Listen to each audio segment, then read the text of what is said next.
Eight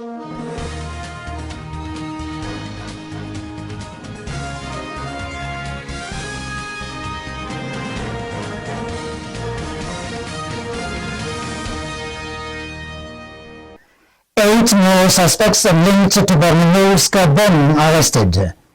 Atiku rejects call to step down ADC ticket. Ex-AG Feast Malami secures a 1.5 billion naira bail. Jonathan says PDP alive and strong despite many defections to ruling APC. Stand by for these and other stories coming shortly. My name is Musa Muhammad. The immediate past Attorney General of the Federation and Minister of Justice Abubakar Malami, SAN, and his son Abdulaziz today Wednesday secured 1 billion naira bail from the Federal High Court in Abuja. The court, in a ruling that was delivered by trial Justice Emeka Umite, equally granted Malami's wife Haja Asabi, who is also a defendant in the case, bail to the tune of 500 million naira. It held that all the defendants must provide 2 sureties each in the like sum, who must be owners of landed properties in either Asokoro, Maitama, or Gwarimpa districts of the Federal Capital Territory, FCT. According to a court, aside from submission of title documents of the properties for verification, the defendants must surrender their travel passports. Soldiers of Operation Habankai have arrested 8 additional suspects in connection with the recent suicide bombing at a mosque in Maiduguri, Borno State. These came barely 3 days after the alleged mastermind of the attack, identified as Sharif Umar, was arrested by troops in the state capital. Daily tries to report that the suicide attack occurred on December 24, 2025, when the bomber detonated an improvised explosive device IED inside a mosque at the Gambori Market, Maiduguri, which killed at least 5 worshippers and left 35 others injured. In a statement, the Media Information Officer of Operation Habankai, Sani Uba, said the latest arrests were made during an operation in the Enlemu area of Mobi South local government area of Adamawa State. Former Vice President Atiku Abubakar has ruled out stepping down in the race for the African Democratic Congress presidential ticket, while accusing President Bola Tinubu of alleged interference in the internal affairs of the opposition coalition. Atiku, in a statement released on Tuesday by his media advisor Paul Ibe, called on Nigerians to resist efforts by the All Progressives Congress to intimidate and weaken the opposition.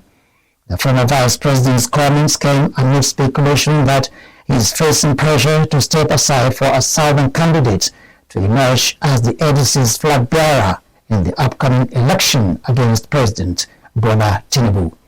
Recently, former Anambra State Governor Peter Obi formally joined the ADC, and there are reports Atiku may be planning a joint ticket with the former Kano State Governor Rabi Okonkwoso to clinch the ADC ticket.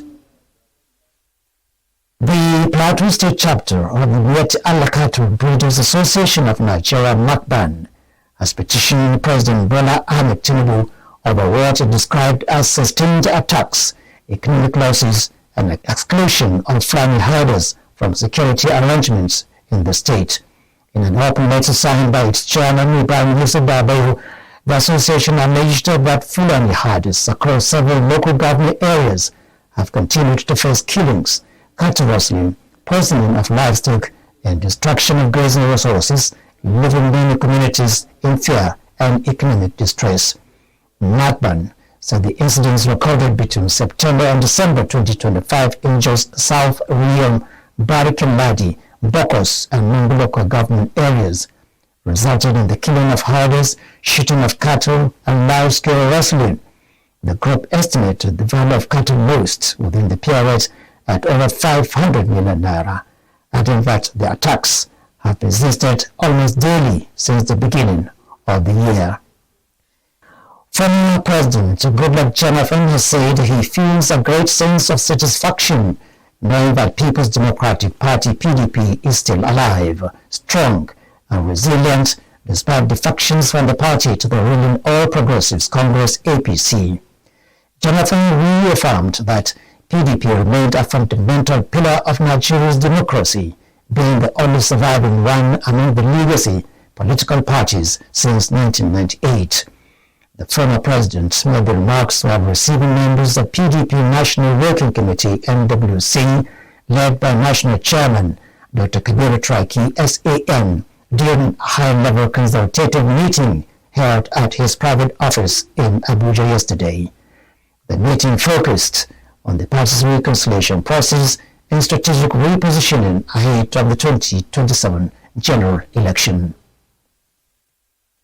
Former Minister of Education Ibrahim Shekaru has thwarted the rejection of the impending defection of Kano State Governor Abubakar Yusuf to the ruling All Progressives Congress APC, arguing that alignment and realignment are integral ingredients of politics.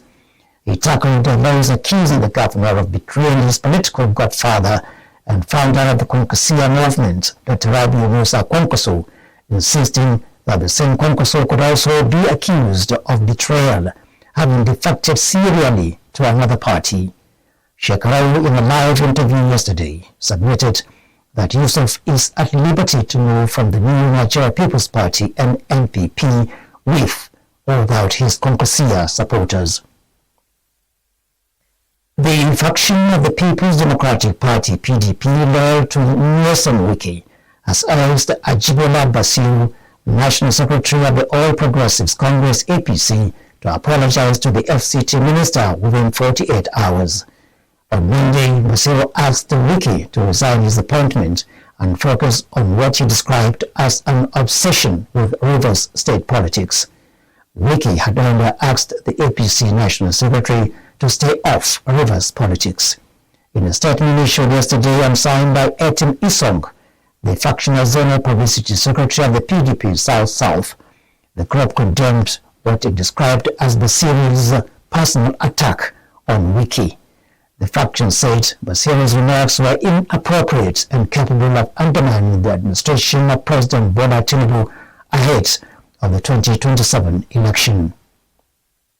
A Lagos State Special Offences and Domestic Violence Court sitting in Ikeja has sentenced a 64-year-old former Lagos State Education Director Olayemi Solomon Feleti to 2 years and 5 months imprisonment for stealing over 48 million naira. Justice Rahman Oshodi convicted and sentenced Feleti after finding him guilty on a 5-count charge of stealing preferred against him by the Economic and Financial Crimes Commission (EFCC). The prosecution counsel, Mr. A.M. Dangwa, told the court that the convict dishonestly converted the sum of over 48 million naira belonging to Access Bank PLC. According to the EFCC, Feleti exploited a glitch during the COVID-19 pandemic in 2020 to gain unauthorized access to the bank's credit card system, withdrawing not less than 43,000 naira per transaction and dishonestly converting a total of about 48 million naira. And that was the standard hot news. But before we go, another look at the highlights. 8 main suspects linked to Borno Mosque burning arrested. Atiku rejects call to step down ADC ticket. Ex-AGF Malamu secures 1.5 billion naira bail. Jonathan says PDP alive and strong despite many defections to ruling APC. That was the standard home news. On behalf of all the production crew, I'm Musa Laji Mohammed wishing you a pleasant evening.